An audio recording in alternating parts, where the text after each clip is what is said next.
और वो हमें सारी सूरत हाल बता रहे हैं। अब जरा सेहत आमा से मुतालिक बात कर लेते हैं। वैसे तो 10 बजे के बाद करते हैं, लेकिन आज थोड़ा पहले हम करने जा रहे हैं। गायनोकोलॉजी की दुनिया में पाकिस्तानी सर्जन की जानिब से एक बड़ा कारनामा किया गया है और बरतानिया में पाकिस्तानी सर्जन हैं डॉक्टर आमिर रजा। उन्होंने रोबोटिक टेक्नोलॉजी के जरिए एक दिन में 12 मुश्किल ऑपरेशन करने का आलमी रिकॉर्ड कायम कर दिया और खवातीन की रोबोटिक सर्जरी का रिकॉर्ड बनाया है। ये ऑपरेशन लंदन के मुख्तलिफ हॉस्पिटल्स में किए गए हैं और ये जो सर्जरी है ये पेट में की होल करके की जाती है।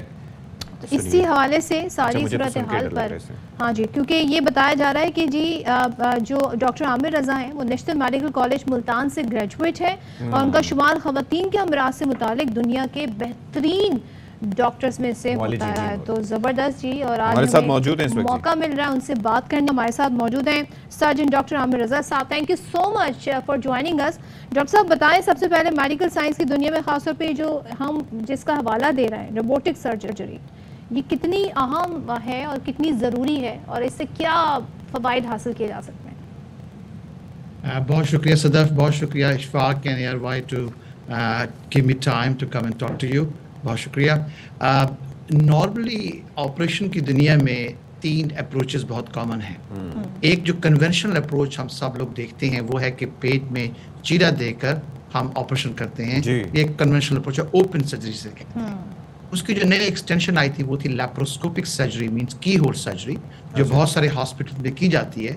और की होल सर्जरी जो है बहुत ज़्यादा उसके फ़ायदे हैं as compare to open surgery के। अब उसकी जो नई एक्सटेंशन या नई चीज़ आई है वो ये है कि हम रोबोटिकली ये ऑपरेशन कर सकते हैं। मींस ये इंस्ट्रूमेंट जो है पेट में डाले जाते हैं, उसके बाद रोबोटिक आर्म से कनेक्ट होते हैं एंड देन सर्जन एक पेशेंट से एक फासले पर बैठकर अपने हाथ में जॉयस्टिक के जरिए और फुट पैडल के जरिए उन इंस्ट्रूमेंट को कंट्रोल करता है। और चूंकि वो जो ह्यूमन वीकनेस थोड़ी सी होती है is compensated by those instrument mechanically, तो जो एक्यूरेसी है आपकी वो बहुत ज्यादा बढ़ जाती है। उससे आपकी स्पीड। तो ये ह्यूमन आप वीकनेस आप गालिबन इस चीज़ को करार दे रहे हैं कि मुसलसल ऑपरेशन करते हुए आपके हाथ जो हैं वो अगर कपकपाएं या इस तरीके से इस तरह के चीज़ें स्लिप होने का, चीज़ें इंस्ट्रूमेंट स्लिप होने का कोई खदशा ना हो? बिल्कुल इशफाक, ऐसे है कि जब लैप्रोस्कोपिक सर्जरी होती है तो लैप्रोस्कोपिक सर्जरी डॉक्टर्स करते हैं, वंडरफुली करते हैं। हम सब as a laparoscopic surgeon trained हुए हैं and everybody works excellent and in a very safe manner as well. लेकिन एक नेचुरल चीज़ है कि जब मैंने हाथ से इंस्ट्रूमेंट पकड़े हुए हैं और मैं एक स्क्रीन पे देख रहा हूँ 2D व्यू, नॉट 3D और 4D, when I can look at the depth actually. तो इवन दो डॉक्टर वर्क के साथ बहुत एक्सपीरियंस हो जाते हैं, लेकिन एक ह्यूमन फैक्टर है।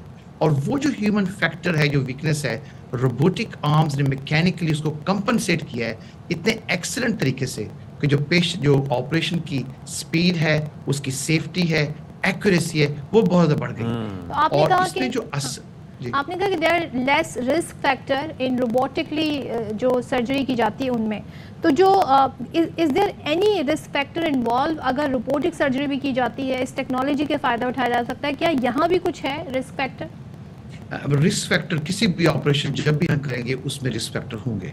उसमें रिस्क फैक्टर इंजरी के भी होंगे, इन्फेक्शन के भी होंगे।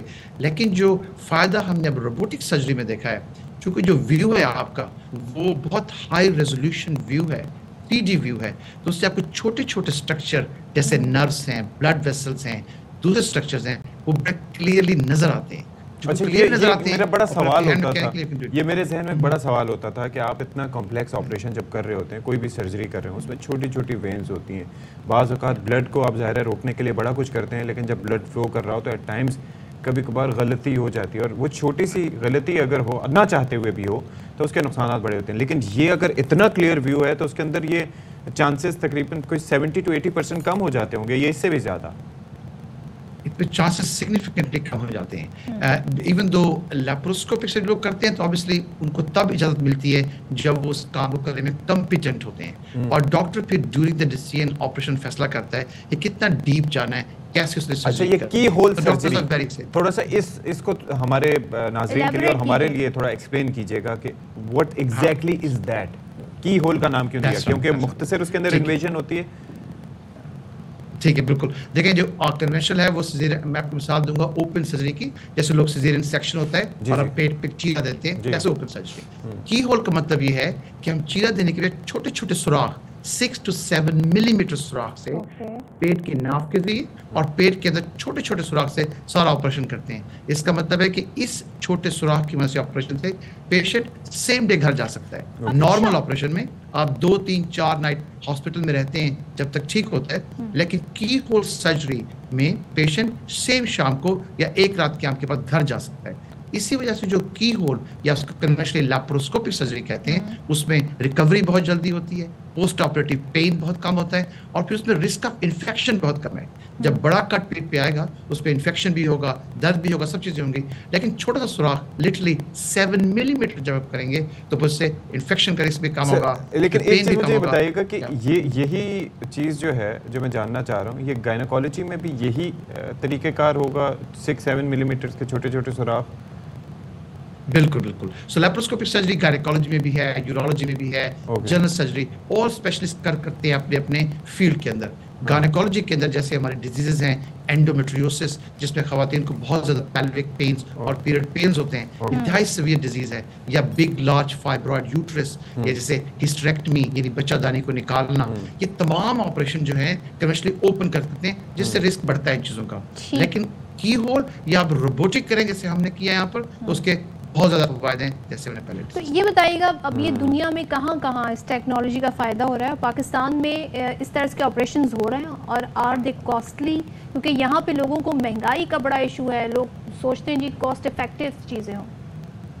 हाँ बिल्कुल, ये बहुत सही बात है। पहली बात है कि रोबोटिक सर्जरी बिल्कुल दुनिया में हर जगह पे हो रही है, तमाम ममालिक में हो रही है, और द रीज़न कि हम इतना वो न्यूज़ में भी आए बिकॉज हमारी जो टीम है Chelsea and Westminster hospital London में, उस टीम ने वीकेंड में सैटरडे और संडे 2 दिनों में 24 कम्प्लेक्स ऑपरेशन किए, बिकॉज रोबोटिक की मदद से ऐसा सिस्टम बनाया गया a patient can come, have an operation, or same day 60% of patients were discharged after complex surgery. And this is why it's a big news, because इतने ज़्यादा operation इतने थोड़े टाइम के अंदर पहले कभी नहीं किए गए थे।